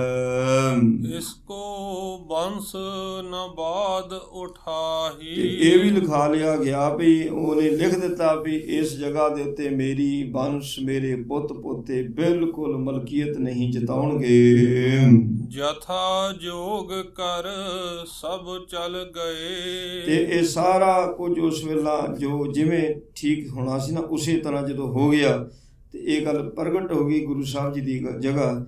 ਤੇ ਫਿਰ ਉਹਦੇ ਕੋਲ ਲਿਖਾ ਲਿਆ, ਉਹਨੂੰ ਕੀਮਤ ਵੀ ਦੇ ਦਿੱਤੀ ਮੁਗਲ। ਉਸ ਤੋਂ ਬਾਅਦ ਜਿਹੜਾ ਇਕੱਠ ਮੱਠ ਸੀ ਸਾਰਾ ਖਿੰਡ ਪੁੰਡ ਗਿਆ, ਸਾਰੇ ਚਲੇ ਗਏ। शाहो समीप बखानत भये। ਜਿਹੜੇ ਬਾਦਸ਼ਾਹ ਨੇ ਸਰਕਾਰੀ ਬੰਦੇ ਭੇਜੇ ਸੀ ਅਮਰਾਓ ਕਾਜੀ ਮੁੱਲਾ ਆਦਿਕ, ਇਹ ਫਿਰ ਬਾਦਸ਼ਾਹ ਦੇ ਕੋਲ ਪਹੁੰਚੇ ਆ ਉਹ ਕਾਗਜ਼ ਲੈ ਕਰਕੇ ਤੇ ਬਾਦਸ਼ਾਹ ਨੂੰ ਸਾਰੀ ਗੱਲ ਦੱਸੀ ਹੈ। सुन प्रसंग आनंद बिस्मायो। ਜਦੋਂ ਇਹ ਪ੍ਰਸੰਗ ਸੁਣਿਆ ਵੀ ਗੁਰੂ ਸਾਹਿਬ ਜੀ ਨੇ ਇੱਕ ਨਹੀਂ ਆਪਣੀਆਂ 4-5 ਨਿਸ਼ਾਨੀਆਂ, ਪਹਿਲੋਂ ਨਿਸ਼ਾਨੀਆਂ ਦਿਖਾ ਲਈਆਂ ਵੀ ਦੱਸਿਆ ਵੀ ਜਗ੍ਹਾ ਸਾਡੀ ਹੈ, ਅਸੀਂ ਇਸ ਦੇ ਮਾਲਕ ਹੈ। ਤੇ ਫਿਰ ਉਹ ਮੁਗਲ ਜਿਹੜਾ ਦਾਵਾ ਕਰਦਾ ਸੀ ਉਸ ਨੂੰ ਉਸ ਦੀ ਜਗ੍ਹਾ ਦੀ ਕੀਮਤ ਜੋ ਕੀਮਤ ਚੱਲ ਰਹੀ ਸੀ ਉਸ ਤੋਂ ਕਿਤੇ ਵੱਧ ਦਿੱਤੀ ਹੈ। ਉਹਦੇ ਕੋਲੋਂ ਲਿਖਵਾ ਲਿਆ ਵੀ ਸਾਡੀ ਕੋਈ ਮਾਲਕੀਅਤ ਨਹੀਂ, ਪੁੱਤ ਪੋਤਿਆਂ ਦਾ ਕੋਈ ਦਾਵਾ ਨਹੀਂ ਹੋਵੇਗਾ। ਤੇ ਉਹ ਲਿਖਿਆ ਹੋਇਆ ਟੁਕੜਾ ਵੀ ਜਦੋਂ ਬਾਦਸ਼ਾਹ ਦੇ ਮੂਹਰੇ ਰੱਖ ਦਿੱਤਾ ਗਿਆ, ਬੜੀ ਚਿੰਤਾ ਦਾ ਵਿਸ਼ਾ ਸੀ ਬਾਦਸ਼ਾਹ ਵਾਸਤੇ। ਤੇ ਇੱਕ ਛਿਨ ਮਾਤਰ ਦੇ ਮਾਰੇ ਵਿੱਚ ਸਾਰੀ ਚਿੰਤਾ ਦੂਰ ਕਰ ਦਿੱਤੀ, ਪ੍ਰਸੰਨ ਹੋਇਆ ਬਾਦਸ਼ਾਹ, ਖੁਸ਼ ਹੋਇਆ। ਫਿਰ अपनो कागद लिखियो पठायो। ਤੇ ਫਿਰ ਉਸਨੇ ਆਪਣੀ ਵੱਲੋਂ ਕਾਗਜ਼ ਲਿਖ ਦਿੱਤਾ ਇੱਕ ਸਰਕਾਰੀ। एक जोजन लग गुरु स्थाना। ਤੇ ਉਹਦੇ ਵਿੱਚ ਬਕਾਇਦਾ ਇਹ ਲਿਖ ਦਿੱਤਾ ਗਿਆ ਇਹ ਪੂਰਾ 1 ਜੋਜਨ ਤਿੱਕਰ ਇਹ ਧਰਤੀ ਗੁਰੂ ਦੀ ਤਪੋ ਭੂਮੀ ਹੈ। ਜੋਜਨ ਇੱਕ ਸੋ ਮਾਪਦੰਡ ਹੈ, ਜਿੱਦਾਂ ਮੀਲ ਹੈ, ਕਿਲੋਮੀਟਰ ਹੈ, ਧਰਤੀ ਨਾਪਣ ਦਾ ਗਜ। ਸੋ ਇਸੇ ਤਰ੍ਹਾਂ ਜਰੀਬ ਜਿਵੇਂ ਪਟਵਾਰੀਆਂ ਦੇ ਕੋਲ ਹੁੰਦੀ ਹੈ ਸੰਗਲੀ ਜੀ, ਤੇ ਜੋਜਨ ਜਿਹੜਾ ਹੈ ਪੁਰਾਤਨ ਸਮੇਂ ਦੇ ਵਿੱਚ ਇੱਕ ਮਾਪਦੰਡ ਹੁੰਦਾ ਸੀ ਕਿ ਬਲਦਾਂ ਨੂੰ ਜੋੜ ਕੇ, ਚੰਗੇ ਰਿਸ਼ਟ ਪੁਸ਼ਟ ਬਲਦ ਉਹਨਾਂ ਨੂੰ ਜੋੜ ਕੇ ਤਾਂ ਛੱਡ ਦੇਣਾ। ਤੇ ਜਦੋਂ ਉਹ ਐਨ ਥੱਕ ਜਾਂਦੇ ਸੀ ਤੇ ਜਿੰਨਾ ਲੰਬਾ ਪੈਂਡਾ ਕਰ ਲਿਆ, ਜਿੱਥੇ ਥੱਕੇ ਉੱਥੇ ਤੱਕ ਜਿੰਨੀ ਜਗ੍ਹਾ ਬਣਦੀ ਸੀ ਉਹਨੂੰ ਜੋਜਨ ਕਿਹਾ ਜਾਂਦਾ ਸੀ। ਸੋ ਇਹ ਮੀਲ ਤੋਂ ਵੀ ਵੱਧ ਹੋ ਜਾਂਦਾ ਸੀ, ਕਿਲੋਮੀਟਰ ਤੋਂ ਵੱਧ ਮੀਲ, ਮੀਲ ਤੋਂ ਵੱਡਾ ਜੋਜਨ। ਤੇ 1 ਜੋਜਨ ਤਿੱਕਰ ਇਹਨੇ ਲਿਖ ਦਿੱਤਾ ਵੀ ਇਹ ਗੁਰੂ ਸਾਹਿਬ ਜੀ ਦੀ ਤਪੋ ਭੂਮੀ ਹੈ ਤੇ ਇਸ ਦੇ ਉੱਤੇ ਕਿਸੇ ਦੀ ਵੀ ਕੋਈ ਮਲਕੀਅਤ ਨਹੀਂ ਹੋਵੇਗੀ। ਹਜੂਰ ਸਾਹਿਬ ਨੰਦੇੜ ਦੀ ਤਕਰੀਬਨ ਸਾਰੀ ਧਰਤੀ ਆ ਜਾਂਦੀ ਹੈ ਇਸ ਜੋਜਨ ਦੇ ਵਿੱਚ। ਸੋ ਜਿਹੜੀ ਕਿ ਗੁਰੂ ਸਾਹਿਬ ਸੱਚੇ ਪਾਤਸ਼ਾਹ ਜੀ ਦੇ ਨਾਮ ਉਸ ਸਮੇਂ ਬਹਾਦਰ ਸ਼ਾਹ ਨੇ ਕੀਤੀ ਸੀ। ਕੋ ਨਾ ਕਰੈ ਦਾਵਾ ਲਿਹੋ ਜਾਨਾ। ਹੁਣ ਫਿਰ ਇਹਦਾ ਦਾਵਾ ਕੌਣ ਕਰ ਸਕਦਾ ਸੀ? ਸਰਕਾਰੀ ਕਾਗਜ਼ ਬਣ ਗਿਆ ਤੇ ਫਿਰ ਗਾਹਾਂ ਵੀ ਅੱਗੇ ਤੋਂ ਵੀ ਕੋਈ ਦਾਵਾ ਨਹੀਂ ਸੀ ਕਰ ਸਕਦਾ ਸੀ, ਇਹ ਜਾਣ ਲਿਆ ਸਾਰਿਆਂ ਨੇ। ਸਗਰੇ ਨਗਰ ਪ੍ਰਗਟ ਭੀ ਗਾਥਾ। ਇਹ ਗਾਥਾ, ਇਹ ਕਹਾਣੀ ਜਿਵੇਂ ਵਾਪਰੀ, ਜਿਵੇਂ ਮਹਾਰਾਜ ਨੇ ਆਪਣੇ ਪਤੇ ਦਿਖਾ ਲਏ ਤੇ ਬਾਅਦ ਵਿੱਚ ਕਾਜੀ ਉਹਨੂੰ ਮੁਗਲ ਨੂੰ ਮੋਹਰਾਂ ਦੇ ਦਿੱਤੀਆਂ, ਉਹਦੇ ਕੋਲੋਂ ਲਿਖਵਾ ਲਿਆ ਤੇ ਬਾਦਸ਼ਾਹ ਨੇ ਫਿਰ ਸਰਕਾਰੀ ਕਾਗਜ਼ ਤੇ ਲਿਖ ਕੇ ਦੇ ਦਿੱਤਾ। ਇਹ ਸਾਰੀ ਗਾਥਾ ਨਗਰ ਦੇ ਵਿੱਚ ਆਲੇ ਦੁਆਲੇ ਸਾਰੇ ਪ੍ਰਗਟ ਹੋ ਗਈ, ਬਦਤ ਗਈ। ਭੂਮ ਮੋਲ ਲੀਨਸ ਗੁਰਨਾਥਾ। ਇਹ ਦੇਖੋ ਗੁਰੂ ਮਹਾਰਾਜ ਸੱਚੇ ਪਾਤਸ਼ਾਹ ਜੀ ਨੇ ਕੋਈ ਧੱਕਾ ਨਹੀਂ ਕੀਤਾ, ਇਹ ਗੱਲ ਇਹ ਵਾਰ-ਵਾਰ ਕਹਿੰਦਾ ਸੀ। ਜਿਹੜਾ ਲੋਕਾਂ ਦਾ ਵੀ ਇਕੱਠ ਮੱਠ ਨੇ ਕੀਤਾ ਸੀ, ਦੇਖੋ ਜੀ ਕਹਿੰਦਾ ਹੁਣ ਬਹਾਦਰ ਸ਼ਾਹ ਦੇ ਨਾਲ ਗੁਰੂ ਦਾ ਮੇਲ ਜੋਲ ਹੈ ਤੇ ਸਰਕਾਰੀ ਰੋਹਬ ਦੇ ਨਾਲ ਇਹ ਮੇਰੇ ਨਾਲ ਹੁਣ ਧੱਕਾ ਕਰਨ ਲੱਗੇ ਆ। ਤੇ ਇਸੇ ਕਰਕੇ ਇਹਨੇ ਲੋਕਾਂ ਦਾ ਇਕੱਠ ਕੀਤਾ ਸੀ, ਗਲਤ ਗੱਲਾਂ ਕਰਕੇ, ਗਲਤ ਬਿਆਨਬਾਜ਼ੀ ਕਰਕੇ ਲੋਕ ਇਕੱਠੇ ਕੀਤੇ। ਪਰ ਜੋ ਕੁਝ ਲੋਕਾਂ ਨੂੰ ਦੱਸਿਆ ਗਿਆ ਤੇ ਜਦੋਂ ਹੋਇਆ ਸਭ ਕੁਝ ਉਲਟ। ਤੇ ਬਹਾਦਰ ਸ਼ਾਹ ਨੇ ਤਾਂ ਇਹ ਕਹਿਤਾ ਸੀ ਵੀ ਇੱਕ ਵੀ ਨਿਸ਼ਾਨੀ ਦੇ ਦਿਓ, ਕੋਈ ਕੀਮਤ ਦੇਣ ਦੀ ਫਿਰ ਲੋੜ ਨਹੀਂ, ਫਿਰ ਇਹਨੂੰ ਸਰਕਾਰੀ ਤੌਰ ਤੇ ਹੋਰ ਕਿਤੇ ਪਾਸੇ ਨੂੰ ਜਗ੍ਹਾ ਦੇ ਦਿੱਤੀ ਜਾਵੇਗੀ। ਮਹਾਰਾਜ ਸੱਚੇ ਪਾਤਸ਼ਾਹ ਜੀ ਨੇ ਕੋਈ ਧੱਕਾ ਨਹੀਂ ਕੀਤਾ। ਨਿਆਂ ਕਰਨੇ ਵਾਲੇ ਮਹਾਰਾਜ ਸੱਚੇ ਪਾਤਸ਼ਾਹ ਨੂੰ, ਜਿਨ੍ਹਾਂ ਦਾ ਨਾਮ ਹੀ ਗਰੀਬ ਨਿਵਾਜ, ਨਾਮ ਗਰੀਬ ਨਿਵਾਜ ਹੈ, ਸੋ ਉਹ ਕਿਵੇਂ ਧੱਕਾ ਕਰ ਸਕਦੇ ਨੇ। ਤੇ ਬੜੇ ਸਾਰੇ ਹੈਰਾਨ ਹੋਏ, ਖੁਸ਼ ਹੋਏ ਵੀ ਹਾਂ ਬਈ ਜਿੱਦਾਂ ਦੀ ਗੁਰੂ ਗੋਬਿੰਦ ਸਿੰਘ ਮਹਾਰਾਜ ਸੱਚੇ ਪਾਤਸ਼ਾਹ ਜੀ ਦੀ ਸਿਫਤ ਸੁਣੀ ਸੀ, ਉਸ ਤੋਂ ਕਿਤੇ ਵੱਧ ਉਹਨਾਂ ਨੂੰ ਅੱਜ ਡਿਠਾ ਹੈ। ਡੇਰਾ ਭਲੀ ਪ੍ਰਕਾਰ ਜਮਾਇਓ। ਇਹ ਮਹਾਰਾਜ ਨੇ ਚੰਗੀ ਤਰ੍ਹਾਂ ਉੱਥੇ ਹੁਣ ਡੇਰਾ ਜਮਾ ਲਿਆ। ਕਿਉਂ? ਹੁਣ ਸਾਰੇ ਕੌਤਕ ਮਹਾਰਾਜ ਜੀ ਆਪਣੀ ਜ਼ਿੰਦਗੀ ਦੇ ਉਹ ਕਰ ਚੁੱਕੇ ਨੇ ਤੇ ਪੂਰੇ ਕੀਤੇ ਨੇ ਤਕਰੀਬਨ। ਹੁਣ ਇੱਕ ਬੰਦਾ ਸਿੰਘ ਬਹਾਦਰ ਵਾਲਾ ਹੀ ਰਹਿ ਗਿਆ। ਕੁਛ ਨੰਦੇੜ ਦੀ ਧਰਤੀ ਤੇ ਮਹਾਰਾਜ ਨੇ ਅੱਜ ਕੁਝ ਹੋਰ ਵੀ ਖੇਡਾਂ ਕਰਨੀਆਂ, ਪਰ ਇਸ ਧਰਤੀ ਤੇ ਆ ਚੁੱਕੇ ਨੇ। ਇਹ ਤੋਂ ਅੱਗੇ ਮਹਾਰਾਜ ਨੇ ਹੁਣ ਸਫ਼ਰ ਨਹੀਂ ਕਰਨਾ। ਤੇ ਸਫ਼ਰ ਵੀ ਇਸੇ ਧਰਤੀ ਤੋਂ ਸ਼ੁਰੂ ਹੋਇਆ ਸੀ। ਜਦੋਂ ਸਤਿਯੁਗ ਦੀ ਗੱਲ, ਆਦਿ ਕਾਲ ਦੀ ਗੱਲ ਲਈਏ ਨਾ, ਸਫ਼ਰ ਵੀ ਤਾਂ ਇਸੇ ਧਰਤੀ ਤੋਂ ਸ਼ੁਰੂ ਹੋਇਆ ਸੀਗਾ। ਤੇ ਫਿਰ ਕਲਯੁਗ ਦੇ ਵਿੱਚ ਆਣ ਕੇ ਅਖੇਲ ਖੇਲਣਾ, ਕਈ ਅਖੇਲ ਖੇਲਾਂ ਨੂੰ ਖੇਲ ਕਰਕੇ ਮਹਾਰਾਜ ਸੱਚੇ ਪਾਤਸ਼ਾਹ ਕਈ ਜੰਗਾਂ ਯੁੱਧਾਂ ਦੇ ਪੜਾਅ ਸਜਾ ਕੇ ਵੈਰੀਆਂ ਤੇ ਦੁਸ਼ਟਾਂ ਦਾ ਨਾਸ਼ ਕਰਕੇ ਤੇ ਮਹਾਰਾਜ ਪਾਤਸ਼ਾਹ ਨੇ ਨੰਦੇੜ ਦੀ ਧਰਤੀ ਤੇ ਆਣ ਕੇ ਬੈਠੇ ਤੇ ਚੰਗੀ ਤਰ੍ਹਾਂ ਡੇਰਾ ਕੀਤਾ। ਤੇ ਭਾਵ ਹੁਣ ਸਫ਼ਰ ਨਹੀਂ ਕਰਨਾ। ਇਸ ਕਰਕੇ ਤੇ ਸਿੰਘਾਂ ਨੂੰ ਉਹ ਸਾਰੀਆਂ ਹਦਾਇਤਾਂ ਦੇ ਦਿੱਤੀਆਂ ਵੀ ਇਸ ਤਰੀਕੇ ਦੇ ਨਾਲ ਇੱਥੇ ਹੁਣ ਪੜਾਅ ਕਰ ਲਓ। ਇੱਥੇ ਦੀਵਾਨ ਸਥਾਨ, ਇੱਥੇ ਲੰਗਰ ਹਾਲ, ਸੋ ਇੱਥੇ ਘੋੜਿਆਂ ਦਾ ਤਬੇਲਾ, ਸੋ ਜਿਵੇਂ ਪੱਕਾ ਸਥਾਨ ਕਰੀਦਾ ਨਾ, ਇੱਦਾਂ ਚੰਗੀ ਤਰ੍ਹਾਂ ਡੇਰਾ ਮਹਾਰਾਜ ਸੱਚੇ ਪਾਤਸ਼ਾਹ ਜੀ ਨੇ ਨੰਦੇੜ ਦੇ ਵਿੱਚ ਕਰਵਾਤਾ। ਫਿਰ ਇੱਕ ਦਿਨ ਪ੍ਰਭ ਅਖੇਰ ਮਨ ਭਾਇਓ। ਹੁਣ ਇੱਕ ਦਿਨ ਮਹਾਰਾਜ ਸੱਚੇ ਪਾਤਸ਼ਾਹ ਜੀ ਨੇ ਫਿਰ ਲੀਲਾ ਕੀਤੀ। ਕਹਿੰਦੇ ਚਲੋ ਬਈ ਸੋ ਸ਼ਿਕਾਰ ਤੇ ਚਲੀਏ। ਮਹਾਰਾਜ ਨੇ ਖਾਲਸੇ ਨੂੰ ਕਹਿ ਦਿੱਤੀ ਇਹ ਬਾਤ। ਕਿਤਕ ਦੂਰ ਚੜ ਗਏ ਅਖੇਰਾ। ਤੇ ਫਿਰ ਸਿੰਘ ਨਾਲ ਕੁਝ ਚੜੇ ਨੇ ਮਹਾਰਾਜ ਦੇ ਨਾਲ ਸ਼ਿਕਾਰ ਵਾਸਤੇ। ਬਸ ਕੁਝ ਕੁ ਦੂਰੀ ਤੇ ਗੋਦਾਵਰੀ ਦੇ ਕੰਢੇ ਤੇ ਨਿਕਲ ਗਏ ਮਹਾਰਾਜ ਜੀ। ਆਸ਼ਰਮ ਪਿਖਿਓ ਬਿਰਾਗੀ ਕੇਰਾ। ਹੁਣ ਉੱਥੇ ਨੇੜੇ ਹੀ ਮਾਧੋ ਦਾਸ ਬਿਰਾਗੀ ਦਾ ਆਸ਼ਰਮ ਸੀ, ਜਿਹਦੇ ਨਾਲ ਬੜਾ ਭਾਰੀ ਸੰਬੰਧ ਸੀ। ਤੇ ਇਸ ਕਰਕੇ ਮਹਾਰਾਜ ਸੱਚੇ ਪਾਤਸ਼ਾਹ ਜੀ ਇਸ ਦੇ ਜਦੋਂ ਆਸ਼ਰਮ ਨੂੰ ਵੇਖਦੇ, ਬੜਾ ਸੋਹਣਾ ਬਣਾਇਆ ਹੋਇਆ, ਬੜੇ ਫਲਦਾਰ ਰੁੱਖ ਨੇ, ਫੁੱਲਦਾਰ ਰੁੱਖ ਨੇ, ਬੜਾ ਮਨ ਭਾਉਂਦਾ ਇਸ ਦਾ ਆਸ਼ਰਮ। ਤੇ ਇਹਦੇ ਸੇਵਕ ਚੇਲੇ ਚਾਰੜੇ ਵੀ ਇਹਦੇ ਬੜੇ ਸਨ। ਗਇਓ ਸਾਧ ਕਿਤ ਅਪਰ ਸਥਾਨਾ। ਜਦੋਂ ਗੁਰੂ ਕਲਗੀਧਰ ਮਹਾਰਾਜ ਸੱਚੇ ਪਾਤਸ਼ਾਹ ਜੀ ਆਸ਼ਰਮ ਦੇ ਵਿੱਚ ਆਏ ਤੇ ਉਸ ਵਕਤ ਮਾਧੋ ਦਾਸ ਬੈਰਾਗੀ ਆਪਣੇ ਆਸ਼ਰਮ ਦੇ ਵਿੱਚ ਨਹੀਂ ਸੀ, ਕਿਤੇ ਹੋਰ ਗਿਆ ਹੋਇਆ ਸੀ।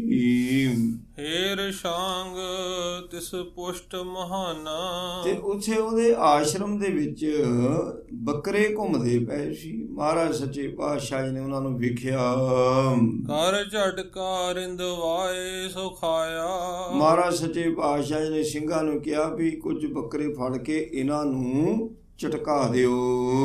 ਬੈਠੇ ਰਹੇ ਸਗਨ ਤੁਰ ਛਾਇਆ। ਤੇ ਫਿਰ ਮਹਾਰਾਜ ਸੱਚੇ ਪਾਤਸ਼ਾਹ ਜੀ ਆਪ ਇੱਕ ਦਰਖਤ ਦੀ ਛਾਂ ਤੇ ਬੈਠੇ ਰਹੇ। ਇੱਕ ਗਰੀਬ ਨਵਾਜ ਸੱਚੇ ਪਾਤਸ਼ਾਹ ਜੀ ਨੇ ਮਾਧੋ ਦਾਸ ਬੈਰਾਗੀ ਨੂੰ ਇੱਕ ਸਮਝਾਉਣ ਦਾ ਇੱਕ ਤਰੀਕਾ ਸੀ। ਮਾਰਨਾ ਜਵਾਲਣਾ ਗੁਰੂ ਦੇ ਹੱਥ ਵਿੱਚ ਹੈ। ਤੇ ਉਹਨੇ ਕਹਿਣਾ ਲੈ ਜੀ ਤਾਂ ਬਹੁਤ ਮਾੜਾ ਕੰਮ ਕੀਤਾ ਤੇ ਇਹਨਾਂ ਦੀ ਹੱਤਿਆ ਕਰ ਦਿੱਤੀ। ਤੇ ਮਹਾਰਾਜ ਨੇ ਕਹਿਣਾ ਕਿ ਜਾਨਵਰਾਂ ਦਾ ਖੂਨ ਡੁੱਲਿਆ ਤੇ ਉਹਦਾ ਤੈਨੂੰ ਦੁੱਖ ਲੱਗਾ, ਤੇ ਪੰਜਾਬ ਦੇ ਵਿੱਚ ਕਿੰਨੇ ਨਿਰਦੋਸ਼ਾਂ ਦਾ ਖੂਨ ਡੁੱਲਿਆ। ਫਿਰ ਸਾਰੀ ਹਿਸਟਰੀ ਇਸ ਦੇ ਸਾਹਮਣੇ ਜਦੋਂ ਰੱਖਣੀ ਆ, ਤੜਫਣਾ ਫੇਸ ਨੇ ਵੀ ਤੂੰ ਤਾਂ ਇੱਕ ਉਹ ਹਰਣੀ ਮਰੀ, ਉਹਦੇ ਪੇਟ ਚੋਂ ਬੱਚੇ ਨਿਕਲ ਕੇ ਮਰ ਗਏ ਤੇ ਉਸ ਵੇਲੇ ਤੂੰ ਸਭ ਕੁਝ ਛੱਡ ਦਿੱਤਾ। ਹੁਣ ਆ ਜਾਨਵਰਾਂ ਦਾ ਖੂਨ ਡੁੱਲਿਆ ਤੇਰੇ ਆਸ਼ਰਮ ਤੇ ਹੁਣ ਤੂੰ ਤੜਫਿਆ। ਤੇ ਪੰਜਾਬ ਦੀ ਧਰਤੀ ਜਿਹੜੀ ਇਨਸਾਨਾਂ ਦੇ, ਮਾਸੂਮਾਂ ਦੇ, ਨਿਰਦੋਸ਼, ਸੋ ਜਿਹੜੇ ਨੇ ਜਿਨ੍ਹਾਂ ਦਾ ਕੋਈ ਕਸੂਰ ਨਹੀਂ, ਉਹਨਾਂ ਦੇ ਖੂਨ ਦੇ ਨਾਲ ਧਰਤੀ ਰੰਗੀ ਜਾ ਚੁੱਕੀ ਹੈ। ਤੇ ਇਹ ਬੜੀ ਉਹਦੇ ਮਨ ਨੂੰ ਜਦੋਂ ਝੰਜੋੜਨ ਵਾਸਤੇ ਮਹਾਰਾਜ ਨੇ ਫਿਰ ਕਦਮ ਪੁੱਟਿਆ ਸੀ। ਤੇ ਮਹਾਰਾਜ ਸੱਚੇ ਪਾਤਸ਼ਾਹ ਜੀ ਆਪ ਇੱਕ ਦਰਖਤ ਦੇ ਥੱਲੇ ਖੜੇ ਨੇ ਤੇ ਬਾਕੀ ਜਿਵੇਂ ਸਾਰੇ ਸਿੰਘ ਉਹ ਵੀ, ਕਿਉਂਕਿ ਬਾਗ ਸੀਗਾ ਬਹੁਤ ਸੋਹਣਾ ਸੀ, ਬਗੀਚਾ ਬੜਾ ਵਧੀਆ ਸੀਗਾ। ਤੇ ਸਿੰਘ ਵੀ ਮਹਾਰਾਜ ਸੱਚੇ ਪਾਤਸ਼ਾਹ ਜੀ ਦੇ ਜਿੰਨੇ ਕੁ ਸਨ ਨਾਲ ਹੀ ਸਨ। ਕਿਤਕ ਸਮੇਂ ਮਹਿ ਅੰਤਰ ਗਏ। ਤੇ ਫਿਰ ਮਹਾਰਾਜ ਸੱਚੇ ਪਾਤਸ਼ਾਹ ਜੀ ਇਸ ਦੇ ਬਾਗ ਦੇ ਹੋਰ ਅੰਦਰ ਗਏ ਹਨ। ਸੁੰਦਰ ਥਲ ਅਵਲੋਕਤ ਭਏ। ਇਹਦਾ ਆਸ਼ਰਮ ਹੀ ਬੜਾ ਸੋਹਣਾ ਸੀ, ਨੇਚਰ ਦੇ ਨਾਲ ਇਹਨੂੰ ਬੜਾ ਪਿਆਰ ਸੀ। ਤੇ ਇੰਜ ਜਿੱਦਾਂ ਜਾਨਵਰ ਨੇ ਨਾ, ਤੇ ਉਹਨਾਂ ਦੇ ਨਾਲ ਵੀ ਬੜਾ ਮੋਹ ਕਰਦਾ ਸੀ, ਬੜਾ ਇਹ ਪਿਆਰ ਕਰਦਾ ਸੀਗਾ। ਤੇ ਆਪਣੇ ਬਗੀਚੇ ਨੂੰ ਬਹੁਤ ਸੋਹਣੇ ਤਰੀਕੇ ਦੇ ਨਾਲ ਸਜਾ ਕੇ ਰੱਖਿਆ ਹੋਇਆ ਸੀਗਾ। ਤੇ ਬੜਾ ਸੁੰਦਰ, ਬੜਾ ਸੋਹਣਾ, ਬੜਾ ਹੀ ਮਨਮੋਹਕ ਦ੍ਰਿਸ਼ ਦੇਖਿਆ ਅੰਦਰ। ਏਕ ਵਿਸਾਲ ਪਰਿਅੰਕ ਡਸਾਇਓ। ਉੱਥੇ ਸੋਹਣੀ, ਅਤ ਸੋਹਣੀ ਜਗ੍ਹਾ ਵਿੱਚ ਇੱਕ ਵੱਡਾ ਪਲੰਘ ਮਹਾਰਾਜ ਸੱਚੇ ਪਾਤਸ਼ਾਹ ਨੇ ਡਿੱਠਾ ਹੋਇਆ ਵੇਖਿਆ। ਆਸਤਰਨ ਸਿਤ ਤੇ ਸ਼ੁਭ ਛਾਇਓ। ਪਲੰਘ ਸੋਹਣਾ ਹੀ ਨਹੀਂ ਸੀ, ਜਿਸ ਜਗ੍ਹਾ ਤੇ ਪਲੰਘ ਡਾਇਆ ਗਿਆ ਹੈ ਨਾ, ਉਹ ਜਗ੍ਹਾ ਵੀ ਬੜੀ ਹੀ ਸੁੰਦਰ। ਤੇ ਉਸ ਪਲੰਘ ਦੇ ਉੱਤੇ ਜਿਹੜਾ ਬਿਸਤਰਾ ਵਿਛਾਇਆ ਗਿਆ ਸੀ ਨਾ, ਨਰਮ ਚਿੱਟੇ ਰੰਗ ਦਾ, ਬਹੁਤਾ ਹੀ ਸੋਹਣਾ, ਬੜਾ ਹੀ ਮਨਮੋਹਕ ਸੀ। ਤਿਸ ਪਰ ਬੈਠੇ ਜਾਏ ਗੁਸਾਈ। ਉਸ ਪਲੰਘ ਤੇ ਬਿਨਾ ਮਾਧੋ ਦਾਸ ਬੈਰਾਗੀ ਤੋਂ ਹੋਰ ਕੋਈ ਬੈਠ ਨਹੀਂ ਸੀ ਸਕਦਾ। ਤੇ ਜੇ ਕੋਈ ਗਲਤੀ ਕਰ ਜਾਂਦਾ ਤੇ ਉਹਦੀ ਖੈਰ ਨਹੀਂ ਸੀ ਹੁੰਦੀ। ਸੋ ਇਹ ਦੇਖੋ, ਇਹ ਵੀ ਬੜਾ ਰਿਹਾ। ਸਿੱਧ ਹੋਏ, ਸਾਧ ਹੋਏ, ਜੋਗੀ, ਨਾਥ, ਇਹ ਵੀ ਤਾਂ ਹਉਮੈ ਹੀ ਹੈ ਵੀ ਮੇਰੇ ਮੂਹਰੇ ਕੋ ਬੋਲੇ ਨਾ, ਸਾਰੇ ਮੇਰੇ ਮੂਹਰੇ ਹੱਥ ਜੋੜਨ, ਮੇਰੀ ਗੱਲ ਨੂੰ ਅਲੱਦਣ ਨਾ, ਤੇ ਮੇਰੇ ਆਸਣ ਦੇ ਨੇੜੇ ਨਹੀਂ ਕੋਈ ਆਉਣਾ ਚਾਹੀਦਾ। ਵੀ ਆਪਣੇ ਆਪ ਨੂੰ ਵੱਡਾ, ਸੱਚੇ ਪਾਤਸ਼ਾਹ ਕਹਿੰਦੇ ਜਿਹੜਾ ਵੱਡਾ ਕਹਾਉਂਦਾ ਉਹਦੇ ਵਡਿਆਈ ਤਾਂ ਨੇੜੇ ਨਹੀਂ ਆਉਂਦੀ। ਸੋ ਜਿਹੜਾ ਆਪਣੇ ਆਪ ਨੂੰ ਨੀਵਾਂ ਕਹਾਉਂਦਾ, ਸੋ ਗਨੀਏ ਸਭ ਤੇ ਉੱਚਾ। ਮਹਾਰਾਜ ਨੇ ਨੀਵਾਂ ਸੋ ਹੋਣਾ ਸਿਖਾ ਲਿਆ। ਸੱਚੇ ਪਾਤਸ਼ਾਹ ਜੀ ਨੇ ਨੀਵਾਂ ਚੱਲਣਾ ਸਿਖਾ ਲਿਆ, ਇਕੱਲਾ ਨੀਵਾਂ ਹੋਣਾ ਹੀ ਨਹੀਂ ਸਿਖਾ ਲਿਆ, ਨੀਵਾਂ ਚੱਲਣਾ ਸਿਖਾ ਲਿਆ ਮਹਾਰਾਜ ਸੱਚੇ ਪਾਤਸ਼ਾਹ। ਸੋ ਇਹੋ ਜਿਹੇ ਸਾਧੂ ਸੰਤ ਹੁੰਦੇ ਸੀ ਹਿੰਦੁਸਤਾਨ ਦੇ ਵਿੱਚ। ਰਿਸ਼ੀ ਮੁਨੀ ਬੜੇ ਸਨ, ਸਾਧੂ ਸੰਤ ਬੜੇ ਸਨ, ਪਰ ਕ੍ਰੋਧ ਬੜਾ ਸੀਗਾ ਜੀ। ਸੋ ਪਹਿਲਾਂ ਤਾਂ ਸੀਗੇ ਘੱਟ, ਪਖੰਡੀ ਜ਼ਿਆਦੇ ਸੀ, ਤੇ ਜਿਹੜੇ ਸੀਗੇ ਉਹਨਾਂ 'ਚ ਹਉਮੈ ਬੜੀ, ਕ੍ਰੋਧ ਬੜਾ, ਭਸਮ ਕਰਕੇ ਰੱਖਣ ਦੀ ਸਮਰੱਥਾ ਰੱਖਦੇ ਸਨ। ਤੇ ਇਹ ਵੀ ਤਾਂ ਜ਼ੁਲਮ ਹੀ ਹੈ। ਇਹ ਜ਼ੁਲਮ ਨਹੀਂ, ਸੋ ਆਮ ਜਨਤਾ ਦੇ ਉੱਤੇ ਜੇ ਜ਼ੁਲਮ ਕਰ ਜਾਏ, ਉਹਦਾ ਕਹਿਣਾ ਨਾ ਮੰਨਿਆ ਗਿਆ, ਜ਼ੁਲਮ ਕਰ ਦੇਣਾ, ਉਹਨੂੰ ਭਸਮ ਕਰਕੇ ਰੱਖ ਦੇਣਾ, ਇਹ ਵੀ ਤਾਂ ਜ਼ੁਲਮ ਸੀਗਾ। ਤੇ ਇਹ ਮਹਾਰਾਜ ਜੀ ਗਰੀਬ ਨਵਾਜ, ਆਪ ਗੋਸਾਈ, ਧਰਤੀ ਦੇ ਮਾਲਕ, ਤਮਾਮ ਸ਼ਕਤੀਆਂ ਦੇ ਮਾਲਕ, ਸਾਰੀ ਕੁਦਰਤ ਦੇ ਮਾਲਕ, ਅੱਜ ਇਹਦੇ ਆਸ਼ਰਮ ਤੇ ਆ ਗਏ। ਜੇ ਇਸ ਪਲੰਘ ਤੇ ਕੋਈ ਬੈਠ ਨਹੀਂ ਸੀ ਸਕਦਾ, ਤੇ ਸਾਹਿਬ ਸੱਚੇ ਪਾਤਸ਼ਾਹ ਜੀ ਮਹਾਰਾਜ ਸੋ ਬੜੀ ਬੇਪਰਵਾਹੀ ਦੇ ਨਾਲ ਇਹਦੇ ਪਲੰਘ ਤੇ ਬੈਠ ਗਏ ਜੀ। ਕੇਤਿਕ ਸਮੋ ਬਿਤਿਓ ਤਿਸ ਥਾਈ। ਕੁਝ ਕੁ ਸਮਾਂ ਬੈਠਿਆਂ ਬਤੀਤ ਹੋ ਗਿਆ। ਤੇ ਇਹਦਾ ਇੱਦਾਂ ਦਾ ਸਿਸਟਮ ਸੀ, ਇਹਨੂੰ ਥੋੜ੍ਹਾ ਜਿਹਾ, ਜਿੰਨਾ ਕਿ ਤਾਂ ਚਲੋ ਇਹਦੀ ਰੇਂਜ ਜਾਂਦੀ ਸੀ, ਮਾਧੋ ਦਾਸ ਬੈਰਾਗੀ ਦੀ ਅਧਿਆਤਮਕ ਗਿਆਨ ਦੀ ਰੇਂਜ। ਸੋ ਇਹ ਵੀ ਆਪੋ ਆਪਣੀ ਰੇਂਜ ਹੁੰਦੀ ਜਪ ਤਪ ਦੇ ਹਿਸਾਬ ਦੇ ਨਾਲ। ਸੋ ਇਹਨੂੰ ਪਤਾ ਲੱਗਦਾ ਹੁੰਦਾ ਸੀਗਾ ਵੀ ਮੇਰੇ ਆਸ਼ਰਮ ਦੇ ਵਿੱਚ ਕੋਈ ਆਇਆ, ਮੇਰੇ ਆਸ਼ਰਮ ਵਿੱਚ ਆਣ ਕੇ ਮੇਰੇ ਪਲੰਘ ਨੂੰ ਕਿਸੇ ਨੇ ਛੇੜਿਆ, ਛੂਹਿਆ, ਇਹਨੂੰ ਜਿੱਦਾਂ ਨਾ ਪਤਾ ਲੱਗ ਜਾਂਦਾ ਸੀ। ਤੇ ਇਹ ਕੁਝ ਕੁ ਸਮਾਂ ਬੈਠਿਆਂ ਮਹਾਰਾਜ ਸੱਚੇ ਪਾਤਸ਼ਾਹ ਜੀ ਨੂੰ ਪਲੰਘ ਦੇ ਉੱਤੇ ਬੈਠਿਆਂ ਕੁਝ ਕੁ ਸਮਾਂ ਬਤੀਤ ਹੋ ਗਿਆ। ਇੱਕ ਚੇਲਾ ਅਵਲੋਕ ਪਲਾਇਓ। ਤੇ ਚੇਲਿਆਂ ਦੀ ਡਿਊਟੀ ਵੀ ਹੁੰਦੀ ਸੀ, ਪਰ ਮਾਧੋ ਦਾਸ ਬੈਰਾਗੀ ਨੂੰ ਵੀ ਇੱਕਦਮ ਉਹਨੂੰ ਵੀ ਇਹ ਨਿਸ਼ਾਨੀਆਂ ਹੋ ਜਾਂਦੀਆਂ ਸਨ। ਨਿਸ਼ਾਨੀਆਂ ਤਾਂ ਇਹਨੂੰ ਵੀ ਹੋ ਗਈਆਂ। ਤੇ ਉੱਧਰੋਂ ਫਿਰ ਇੱਕ ਚੇਲਾ, ਸੋ ਜਿਸ ਨੇ ਵੇਖਿਆ ਵੀ ਹੈ ਇਹ ਤਾਂ ਸਾਡੇ ਗੁਰੂ ਦਾ ਪਲੰਘ ਹੈ, ਇੱਥੇ ਤਾਂ ਕੋਈ ਬੈਠ ਨਹੀਂ ਸਕਦਾ। ਦੂਸਰਾ ਇੱਥੇ ਬੱਕਰੇ ਵੜ ਦਿੱਤੇ, ਇਹਦਾ ਜਗ੍ਹਾ ਨੂੰ ਅਪਵਿੱਤਰ ਕਰ ਦਿੱਤਾ, ਤੇ ਤਾਂ ਖੂਨ ਡੁੱਲ ਗਿਆ। ਜਹਾਂ ਸਾਧ ਤਹ ਜਾਏ ਸੁਨਾਇਓ। ਉਹ ਫਿਰ ਭੱਜਿਆ, ਬਾਹੂ ਦਾਹੀ, ਪਤਾ ਸੀਗਾ ਨਾ। ਸੋ ਇਹ ਸੀ ਡੇਰਿਆਂ ਦੇ ਨਾਲ ਮੋਹ, ਸਾਧ ਦਾ ਡੇਰੇ ਦੇ ਨਾਲ ਮੋਹ। ਜੇ ਘਰ-ਬਾਰ ਛੱਡਿਆ ਤੇ ਡੇਰਾ ਬਣਾ ਲਿਆ, ਤੇ ਚਾਹੇ ਘਰ ਦੇ ਨਾਲ ਮੋਹ ਚਾਹੇ ਡੇਰੇ ਦੇ ਨਾਲ ਮੋਹ, ਬਰਾਬਰ ਗੱਲ ਤਾਂ ਇੱਕੋ ਹੀ ਹੋ ਜਾਂਦੀ ਹੈ ਜੀ। ਸੋ ਇਹ ਹੁਣ ਜੇ ਘਰ-ਬਾਰ ਛੱਡਿਆ ਸੀ ਵੀ ਆਸ਼ਰਮ ਦੇ ਨਾਲ ਕਾਹਦਾ ਮੋਹ, ਫਿਰ ਆਪਣੇ ਡੇਰੇ ਦੇ ਨਾਲ ਕਾਹਦਾ ਮੋਹ, ਅਤੇ ਆਪਣਾ ਪਰਿਵਾਰ ਨਹੀਂ ਬਣਾਇਆ ਅਤੇ ਪਸ਼ੂਆਂ ਦੇ ਬੱਚਿਆਂ ਦੇ ਨਾਲ ਮੋਹ 'ਚ ਤਾਂ ਹੈ ਨਾ ਜੀ। ਅਤੇ ਇਹਨਾਂ ਵਿਕਾਰਾਂ ਤੋਂ ਤਾਂ ਫਿਰ ਨਹੀਂ ਛੁੱਟਿਆ। ਮਹਾਰਾਜ ਨੇ ਬਹੁਤ ਵੱਡੇ ਖੁਲਾਸੇ ਕੀਤੇ ਨੇ। ਵਿਰਾਟ ਗਿਆਨ ਸਾਹਿਬ ਜੀ ਨੇ ਗੁਰਮਤਿ ਦੇ ਵਿੱਚ ਆਪਾਂ ਨੂੰ ਬਖਸ਼ਿਸ਼ ਕੀਤਾ ਹੋਇਆ ਹੈ। ਤਦੇ ਮਹਾਰਾਜ ਨੇ ਕਿਹਾ ਭਾਈ ਕੁਝ ਵੀ ਤਿਆਗਣ ਦੀ ਲੋੜ ਨਹੀਂ, ਹਸੰਦਿਆਂ ਖਲੰਦਿਆਂ ਪਿਨੰਦਿਆਂ ਖਵੰਦਿਆਂ ਵਿੱਚੇ ਹੋਏ ਮੁਕਤ, ਕਿਤੇ ਜਾਣ ਦੀ ਲੋੜ ਨਹੀਂ। ਰੇ ਮਨ ਐਸੋ ਕਰ ਸੰਨਿਆਸਾ ਬੰਸੇ ਸਦਨ ਸਭੈ ਕਰ ਸਮਝੋ ਮਨ ਹੀ ਮਾਹੇ ਉਦਾਸਾ। ਕਹਿੰਦੇ ਮਨ ਕਰਕੇ ਪਕੜ ਹੁੰਦੀ ਹੈ, ਮਨ ਕਰਕੇ ਤਿਆਗ ਹੁੰਦਾ ਜੀ। ਸੋ ਘਰ-ਬਾਰ ਛੱਡਿਆ ਅਤੇ ਮਨ ਫਸਿਆ ਰਿਹਾ, ਸੋ ਇਹਨਾਂ ਵਿਕਾਰਾਂ ਨੂੰ ਨਾ ਛੱਡਿਆ ਅਤੇ ਇਹ ਫਿਰ ਕੀ ਫਾਇਦਾ ਹੋਇਆ। ਦੇਸ਼ ਛੋੜ ਪ੍ਰਦੇਸੇ ਧਾਇਆ, ਪੰਚ ਚੋਰ ਨਾਲੇ ਲੈ ਆਇਆ। ਕੋਈ ਫਾਇਦਾ ਹੋਇਆ? ਕਹਿੰਦੇ ਕੋਈ ਫਾਇਦਾ ਨਹੀਂ ਹੈ, ਵਿਕਾਰ ਦਾ ਅੰਦਰ ਹੀ ਆ। ਸੋ ਇਹ ਘਰ ਪਰਿਵਾਰ 'ਚ ਰਹਿੰਦੇ ਆ, ਵਿਕਾਰਾਂ ਦਾ ਤਿਆਗ, ਸ਼ੁਭ ਗੁਣਾਂ ਦਾ ਗ੍ਰਹਿਣ ਕਰਨਾ। ਇੱਦਾਂ ਦੇ ਬੜੇ ਸਾਧ ਹੁੰਦੇ ਸੀਗੇ। ਸੋ ਜਿਹਦੇ ਕਰਕੇ ਦੁਨੀਆ ਭਟਕ ਚੁੱਕੀ ਸੀ। ਪਰ ਰੱਬ ਦੀ ਨਿਗਾਹ ਵਿੱਚ ਤਾਂ ਸਾਧੂ ਨਹੀਂ ਨੇ। ਰੱਬ ਦੀ ਨਿਗਾਹ ਵਿੱਚ ਸਾਧੂ ਉਹ ਹੈ ਜਿਹੜਾ ਆਪ ਸਿੱਧੇ ਮਾਰਗ 'ਤੇ ਹੈ, ਬੰਦਗੀ ਦੇ ਮਾਰਗ 'ਤੇ, ਅਤੇ ਲੋਕਾਂ ਨੂੰ ਸਿੱਧੇ ਮਾਰਗ 'ਤੇ ਪਾਉਂਦਾ। ਉਹ ਸਾਧ ਹੈ, ਪਹੁੰਚਿਆ ਹੋਇਆ ਸ਼ਾਂਤ ਆਤਮਾ, ਟਿਕਾ ਜਿਸ ਦਾ ਬਣਿਆ ਹੋਇਆ, ਉਸ ਨੂੰ ਮਹਾਰਾਜ ਨੇ ਸੰਤ ਆਖਿਆ ਜੀ। ਸੋ ਇਹ ਹੁਣ ਬੜਾ ਸਿਸਟਮ ਹਿੰਦੁਸਤਾਨ ਚੱਲਦਾ ਹੁੰਦਾ ਸੀ। ਚੇਲਾ ਵਾਹੋ ਦਾ ਹੀ ਭੱਜਿਆ ਗਿਆ, ਜਾ ਕੇ ਮਾਧੋਦਾਸ ਵੈਰਾਗੀ ਨੂੰ ਜਾਂਦਾ ਹੀ ਕਹਿਣ ਲੱਗਾ, ਇਹਾਂ ਬਹਿਰ ਬੈਠੇ ਕਿਸ ਭਾਂਤ। ਵੀ ਤੁਸੀਂ ਸੰਤ ਜੀ ਵੀ ਕਿਵੇਂ ਇੱਥੇ ਬੈਠੇ ਹੋਏ ਹੋ, ਕੀ ਗੱਲ ਤੁਹਾਨੂੰ ਪਤਾ ਨਹੀਂ ਲੱਗਾ? ਆਪਣੇ ਡੇਰੇ ਵਿੱਚ ਦੇਖੋ ਕਿੱਡੀ ਘੋਰ ਬੇਅਦਬੀ ਹੋ ਗਈ। ਡੇਰੇ ਵਿਖੇ ਭਇਓ ਉਤਪਾਤ। ਬੜਾ ਪੱਧਰ ਹੋ ਗਿਆ ਜੀ ਆਪਣੇ ਡੇਰੇ ਅੱਜ, ਇਹੋ ਜਿਹਾ ਪੱਧਰ ਹੋਇਆ ਹੀ ਕਦੇ ਨਹੀਂ ਸੀ। ਕੋ ਇੱਕ ਪੁਰਖ ਤੇਜ ਬੜ ਧਾਰੀ। ਇੱਕ ਪੁਰਖ ਆ ਗਿਆ ਆਪਣੇ ਡੇਰੇ ਵਿੱਚ, ਤੇ ਨਾਲੇ ਇਹ ਵੀ ਦੱਸਦਾ, ਕਹਿੰਦਾ ਜੀ ਉਹ ਤੇਜ ਧਾਰੀ ਹੈ, ਉਹਦੇ ਚਿਹਰੇ ਦੇ ਉੱਤੇ ਬੜੀ ਚਮਕ ਹੈ, ਉਹਦਾ ਨੂਰਾਨੀ ਚਿਹਰਾ, ਉਹਦੇ ਵੱਲ ਵੇਖਿਆ ਨਹੀਂ ਜਾਂਦਾ ਹੈ। ਪ੍ਰਥਮ ਸ਼ਾਂਗ ਹਤ ਕੀਨ ਆਹਾਰੀ। ਸਭ ਤੋਂ ਪਹਿਲਾਂ ਉਸਨੇ ਜੋ ਵੱਡਾ ਅਪਰਾਧ ਕੀਤਾ, ਆਪਣੇ ਡੇਰੇ ਦੇ ਵਿੱਚ ਆਸ਼ਰਮ ਤੇ ਕਦੀ ਕੋਈ ਹੱਤਿਆ ਨਹੀਂ ਸੀ ਕੀਤੀ ਗਈ, ਜੀਵ ਹੱਤਿਆ, ਤੇ ਉੱਥੇ ਜੀਵ ਹੱਤਿਆ ਅੱਜ ਹੋਈ ਹੈ। ਬੱਕਰੇ ਜਿਹੜੇ ਸਨ, ਉਸ ਭੇਡਾਂ ਬੱਕਰੀਆਂ ਜਿੰਨੇ ਉਹਨਾਂ ਦੇ ਹੱਥ ਹੈ ਸਭ ਵੱਢ ਦਿੱਤੇ ਉਹਨਾਂ ਨੇ। ਤਹਿ ਬਿਲੋਕ ਹਮ ਤੂਸ਼ਨ ਰਹੇ। ਉਹ ਵੇਖ ਕੇ ਚਲੋ ਅਸੀਂ ਚੁੱਪ ਰਹੇ, ਕਰ ਵੀ ਕੀ ਸਕਦੇ ਸੀਗੇ, ਤੇ ਅਸੀਂ ਕੁਝ ਨਹੀਂ ਕਿਹਾ ਜਦੋਂ ਉਹਨਾਂ ਨੇ ਸੋ ਬੱਕਰਿਆਂ ਨੂੰ ਵੱਢਿਆ। ਕੀਨਸ ਖਾਨ ਤਰਾਸ਼ ਨਹਿ ਲਹੇ। ਤੇ ਉਹ ਦੇਖੋ ਉਹਨਾਂ ਦੇ ਮਨ ਵਿੱਚ ਕੋਈ ਭੈ ਵੀ ਨਹੀਂ ਵੀ ਦੇਖੋ ਇੱਕ ਸਾਧੂ ਦਾ ਆਸ਼ਰਮ ਹੈ, ਪਵਿੱਤਰ ਜਗ੍ਹਾ ਹੈ,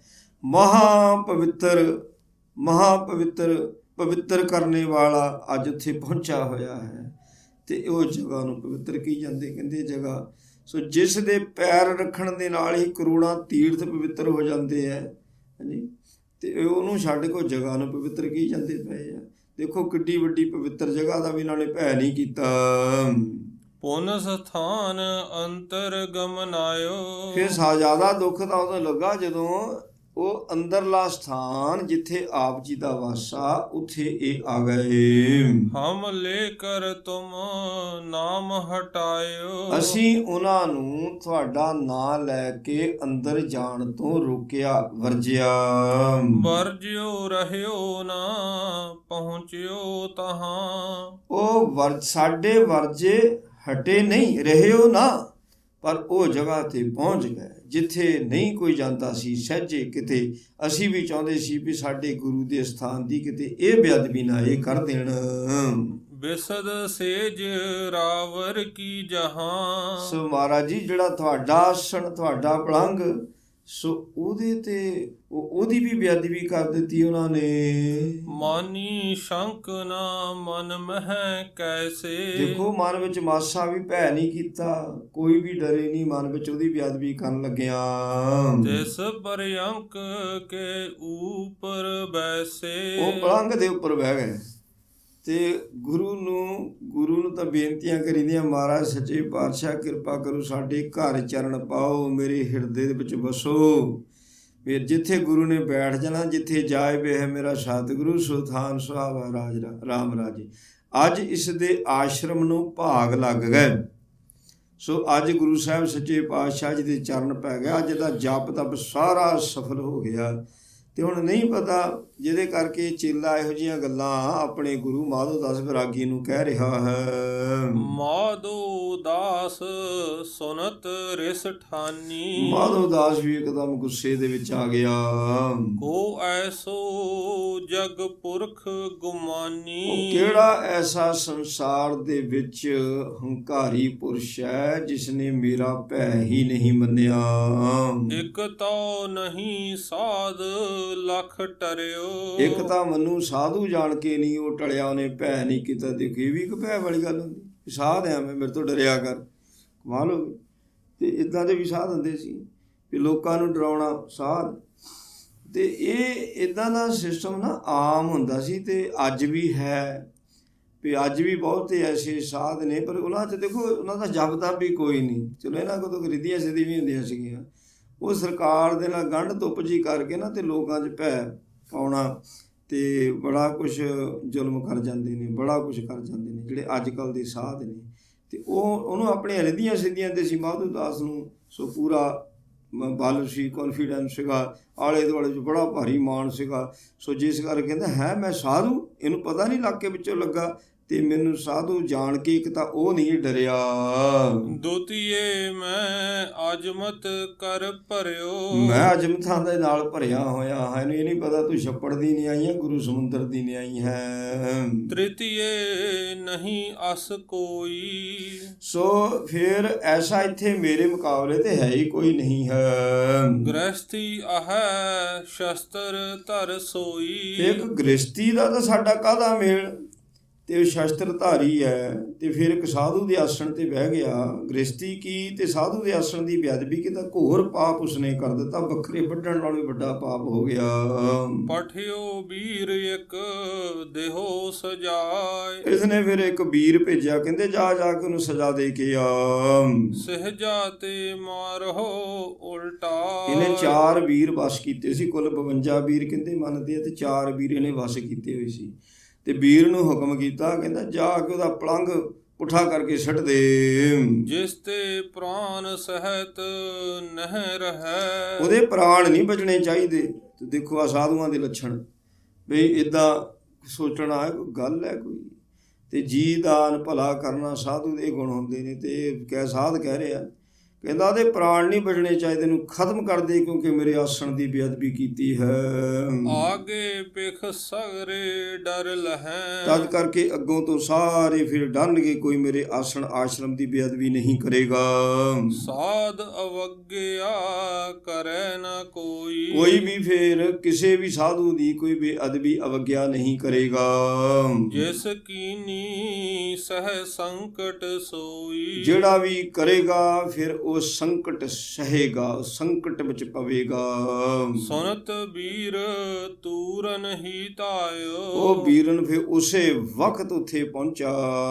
ਜਿਉ ਧਨ ਤੇ ਕਿਨ ਥਾਂ ਬਾਣ ਚਲਾਇਓ, ਜਿਹਦਾ ਤੀਰ ਛੁੱਟਦਾ ਨਾ ਕਮਾਨ ਚੋਂ, ਇੰਨੀ ਸਪੀਡ ਦੇ ਨਾਲ ਵੀਰ ਪਹੁੰਚ ਗਿਆ। ਆਏ ਉਠਾਵਨ ਲਾਗਿਸ ਪਾਵਾ, ਇਹਨੇ ਪਾਵੇ ਨੂੰ ਉਠਾਉਣ ਦੀ ਬੜੀ ਕੋਸ਼ਿਸ਼ ਕੀਤੀ। ਕਰਿਓ ਓਜ ਨਹਿ ਤਉ ਉਠਾਵਾ, ਪੂਰਾ ਬਲ ਲਾ ਲਿਆ ਪਰ ਇਹ ਪਾਵਾ ਨਹੀਂ ਚੱਕ ਸਕਿਆ। ਦੁਤੀਏ ਵੀਰ ਤਬ ਸਾਧ ਪਠਾਇਓ, ਮਾਧੋ ਦਾਸ ਨੇ ਫਿਰ ਇੱਕ ਹੋਰ ਵੀਰ ਭੇਜ ਦਿੱਤਾ। ਚਾਹਤ ਹੈ ਪਰਯੰਕ ਉਠਾਇਓ, ਹੁਣ ਦੋਨੋਂ ਜਣੇ ਰਲ ਕੇ ਪਲੰਘ ਚੱਕਣ ਲੱਗੇ। ਦੋਨੋਂ ਪਾਵੈ ਪਰ ਦੁਆਏ ਤੀਰ, ਮਾਰਾ ਇਹ ਦੋਨੋਂ ਹੀ ਪਾਵਿਆਂ ਦੇ ਕੋਲ ਹੋ ਕੇ ਨਾ ਨੇੜੇ ਹੋ ਕੇ ਚੱਕਣ ਲੱਗੇ ਸਨ। ਗੁਰੂ ਖੁਬਾਏ ਧਰੇ ਜੁਤ ਧੀਰ, ਮਹਾਰਾਜ ਨੇ ਆਪਣੇ ਤੀਰ ਖਵਾ ਦਿੱਤੇ ਦੋਨਾਂ ਪਾਵਿਆਂ ਤੇ। ਵੀਰਨ ਮਹਿ ਏਤਕ ਬਲ ਕਹਾਂ, ਵੀਰਾਂ ਵਿੱਚ ਇੰਨਾ ਬਲ ਕਿੱਥੋਂ ਸੀ। ਖਾਟ ਉਠਾਏ ਸੋ ਪਲਟਹਿ ਤਹਾਂ, ਇਹ ਮਹਾਰਾਜ ਵਾਲੇ ਪਲੰਘ ਨੂੰ ਉਲਟਾ ਕੇ ਚੱਕ ਕੇ ਥੱਲੇ ਮਾਰ ਦੇ। ਜਾਨੀ ਸਾਧ ਨਾ ਜੁਗ ਤੇ ਹਾਲਾ, ਤੇ ਸਾਧ ਨੇ ਵੇਖਿਆ ਵੀ ਦੋਹਾਂ ਤੋਂ ਵੀ ਗੱਲ ਨਹੀਂ ਬਣੀ। ਵਾਹ ਹੈ ਕੋ ਪੁਰਖ ਵਿਸਾਲਾ। ਕਹਿੰਦਾ ਲੱਗਦਾ ਕੋਈ ਜ਼ਿਆਦਾ ਹੀ ਕਰਾਮਾਤੀ ਬੰਦਾ ਜਾ ਗਿਆ।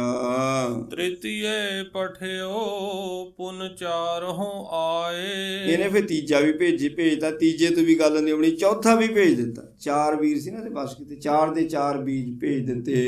ਲਾਏ ਰਹੇ ਬਲ ਨਹਿ ਉਲਟਾਏ। ਉਹਨਾਂ ਨੇ ਜ਼ੋਰ ਲਾ ਲਿਆ ਪਰ ਪਲੰਗ ਨਹੀਂ ਉਲਟਾ ਸਕੇ। ਚਾਰਹੁ ਪਾਵੋਂ ਪਰ ਸਰ ਚਾਰ। ਮਹਾਰਾਜ ਨੇ ਚੌਹਾਂ ਹੀ ਪਾਵਿਆਂ ਤੇ ਤੀਰ 4 ਗੱਡ ਦਿੱਤੇ ਸਨ। ਕਰੇ ਟਿਕਾਵਨ ਭਾਰ ਉਦਾਰ। ਤੇ ਮਣਾ ਮੂੰਹੀ ਭਾਰ ਉਹਨਾਂ ਪਾਵਿਆਂ ਤੇ ਪਲੰਗ ਤੇ ਪਾ ਦਿੱਤਾ ਸੀ। ਜਬ ਨਹਿ ਉਲਟਿਓ ਵੀਰਨ ਜਾਨੀ। ਜਦੋਂ ਵੀਰਾਂ ਨੇ ਵੇਖਿਆ ਪਲੰਗ ਉਲਟਦਾ ਤਾਂ ਹੁਣ ਹੈ ਨਹੀਂ। ਧਰੇ ਤਸਾਵਨ ਲਗੇ ਮਹਾਨੀ। ਉਹ ਕਹਿੰਦੇ ਚੱਲ ਆਪਾਂ ਤਾਂ ਇਹਨੂੰ ਉਠਾਲਣਾ ਹੀ ਆ, ਹੁਣ ਜੇ ਤਾਂ ਨੂੰ ਨਹੀਂ ਉਲਟਦਾ ਆਪਾਂ ਧਰਤੀ ਵਿੱਚ ਪਲੰਗ ਨੂੰ ਧਸਾ ਦਿੰਨੇ ਆ। ਜਬ ਚਾਰਹੁ ਰਿਸਤੇ ਬਲ ਕੀ। ਇਹਨਾਂ ਚੌਹਾਂ ਨੇ ਵੀ ਗੁੱਸੇ ਜਾਣ ਕੇ ਪਲੰਗ ਨੂੰ ਥੱਲੇ ਕਰਨ ਦੀ ਕੋਸ਼ਿਸ਼ ਕੀਤੀ, ਧਰਤੀ ਵਿੱਚ ਕੱਢਣ ਦੀ ਕੋਸ਼ਿਸ਼ ਕੀਤੀ।